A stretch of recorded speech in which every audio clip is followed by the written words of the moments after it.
Le fait de travailler à la grande distribution sur la manière de changer, de faire du vin, oui et non. On reste quand même sur des façons traditionnelles de faire le vin.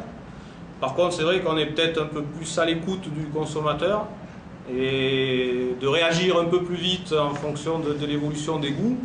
Car bon, à 25 ans, on ne fait pas les mêmes vins que les faisaient nos grands-parents.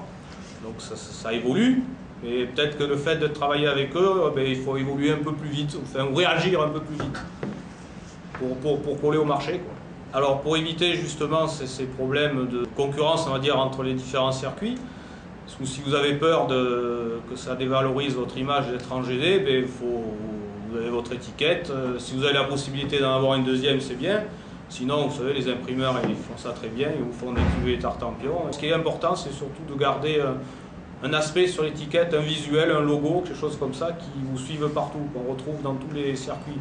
Moi, je vois sur les salons, les gens qui voient, tac, nous, c'est le VG de l'ignoble Garzaro, et des fois, ils s'arrêtent, ah, mais je connais ça, vous n'avez pas votre château un tel à... Je dis si, ouais, chez Casino notamment, et c'est complémentaire. Alors, on n'est pas obligé de faire le choix, mais c'est effectivement vrai qu'il faut séparer les différents circuits de distribution.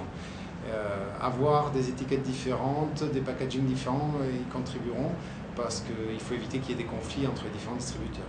Les gens qui doivent faire un choix entre la grande distribution et leur clientèle traditionnelle, on va dire. Si vous n'avez pas besoin de déboucher, si vous vendez tout déjà, c'est pas la peine d'aller vous frotter à la grande distribution.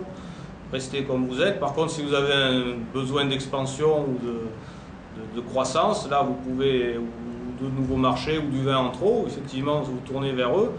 Et il y a moyen facile d'attaquer ces marchés de front, puisque nous on fait environ 30% grande distribution, 50% clientèle particulière, 10% sur le traditionnel, les cavistes, etc. et puis un peu à l'export. Il faut savoir que 80% des vins sont achetés en grande distribution. Donc s'il y avait une si mauvaise image que ça des vins en grande distribution, les gens ne l'achèteraient pas en grande distribution. Donc non. Bon, après, il est vrai que l'acheteur qui vient vous l'acheter à la propriété ou qui va chez un caviste ne va pas forcément en grande distribution. Dans ce cas-là, l'idéal c'est de se créer différentes images.